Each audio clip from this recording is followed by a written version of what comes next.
The operating room smells the same every time, antiseptic, cold, filled with the kind of silence that only exists when everyone in the room knows the procedure is more repair than correction, more damage control than restoration. For Ronnie Coleman, that smell became intimately familiar. By the time he was forced to stop, he had been on a surgical table 13 times. 13 separate procedures on a spine that had been asked to do something the human skeleton was never designed to withstand. The surgeons who worked on him described the structural damage in clinical terms: herniated discs, spinal stenosis, hardware failure, nerve compression. But what they said privately was different. They begged him to stop. Not after the 4th surgery, not after the 6th, but some of them were saying it before the damage had fully set in, watching the numbers on a barbell and understanding, with medical certainty, what was coming. He didn't stop. And the question that matters is not whether Ronnie Coleman was reckless. The question is what, precisely, happened inside his body, because the medical story of Ronnie Coleman is not a cautionary tale about ego. It is a documentation of what occurs when a human skeleton is systematically pushed past the boundary of mechanical tolerance, and what that crossing permanently costs. The human spine is an engineering compromise built for upright locomotion, rotational movement, and load-bearing across a relatively modest range. The vertebral column consists of 33 bones stacked in a gentle S-curve, separated by intervertebral discs, fibrous, gel-filled structures that absorb impact and distribute pressure across each joint. Under normal conditions, this system is remarkably durable. Under an 800-pound barbell, it is not. When a load of that magnitude is placed across the upper back in a squat position, the mechanical force transmitted through the spine is not equal to 800 pounds. It is amplified. The physics of axial loading, the vertical compression force traveling directly through the spinal column, creates an intervertebral pressure that orthopedic biomechanists estimate can reach several thousand pounds per square inch at the lower lumbar segments, specifically at L4 and L5. These two vertebrae, sitting at the base of the lumbar spine just above the sacrum, are the primary load-bearing junction of the entire skeletal system, and every squat, every deadlift, every rep under extreme load passes directly through this junction. The intervertebral discs sitting between L4 to L5 and L5 to S1 are not designed to be repeatedly compressed under forces that exceed their structural yield threshold. And what happens when that threshold is crossed, not once, but hundreds of times across a career spanning decades, is called disc herniation. The outer fibrous wall of the disc, the annulus fibrosus, develops microfractures, and the inner nucleus pulposus begins to migrate outward through those fractures, contacting the surrounding nerve roots as it does. In mild cases, this produces pain and referred sensation down the leg, the familiar sciatic pattern most people recognize.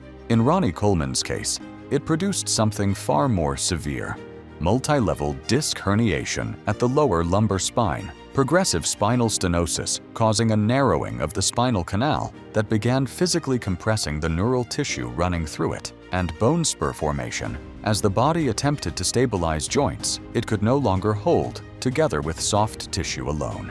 The surgeons went in and tried to correct it, fusing vertebrae together, implanting titanium hardware, rods and screws anchored into the bone to stabilize segments that had lost their structural integrity. And then he went back to training.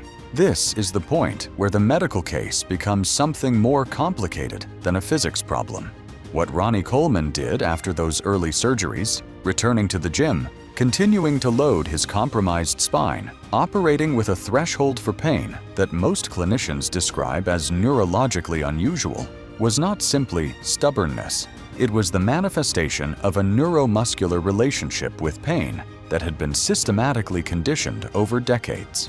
Elite-level strength athletes develop a dissociative response to training pain that is measurable in the nervous system.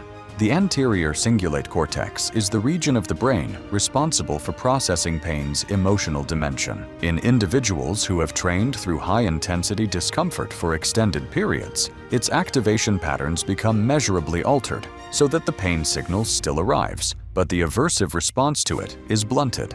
This is adaptive in a competitive context. In a post-surgical context, it is catastrophic because pain, in orthopedic medicine, is information. It is the nerve's method of communicating tissue damage to the central nervous system. And when that communication is ignored consistently enough, the body escalates, and the damage progresses further than it would have if the warning had been respected. In Coleman's case, the progression reached the point of direct nerve compression, sustained, chronic pressure on the neural structures exiting the lumbar spine, the nerves that control motor function in the lower extremities, the nerves responsible for communicating between the brain and the legs. When those nerves are compressed long enough, the communication degrades, motor signals weaken, muscle activation becomes inconsistent, and walking, the most basic mechanical output of the human body, becomes effortful, then labored, then impossible without assistance. And then the hardware began to fail.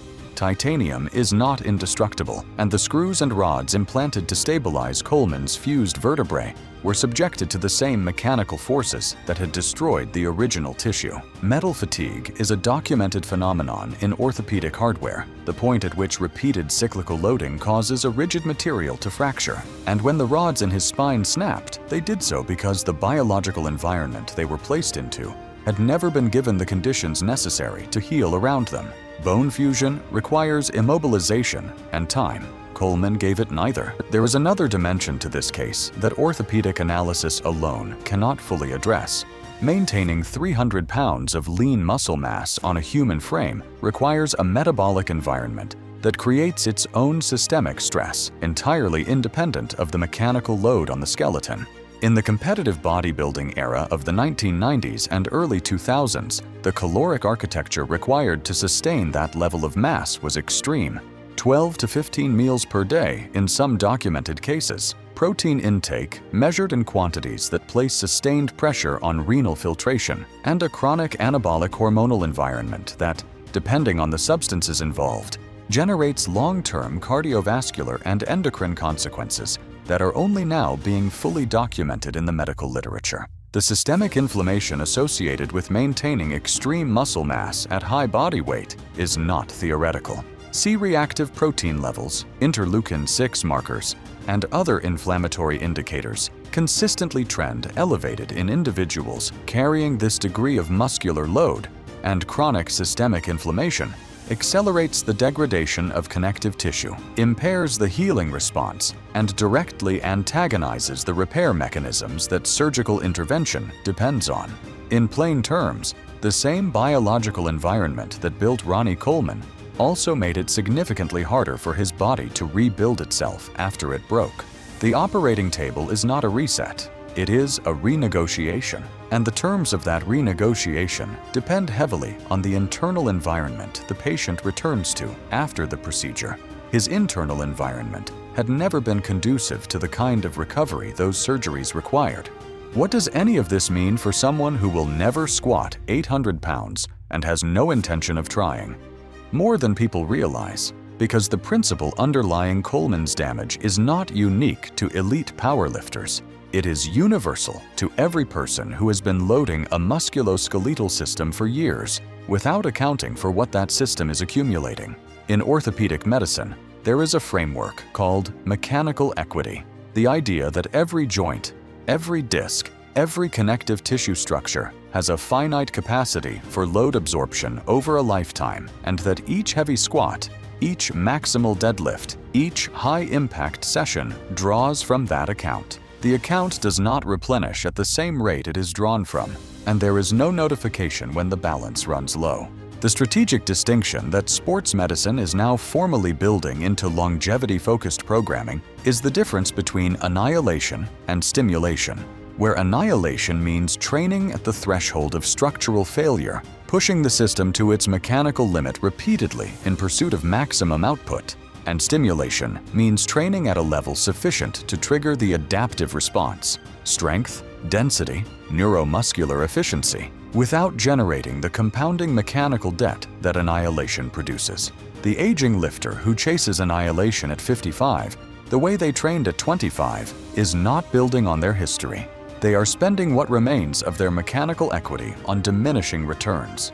Ronnie Coleman's story is not a story about weakness. It is the opposite. It is a documentation of what happens when the human drive to exceed every limit is applied without any mechanism for recognizing which limits exist to protect you. He gave everything his body had to give, and then he gave the parts that weren't his to spend.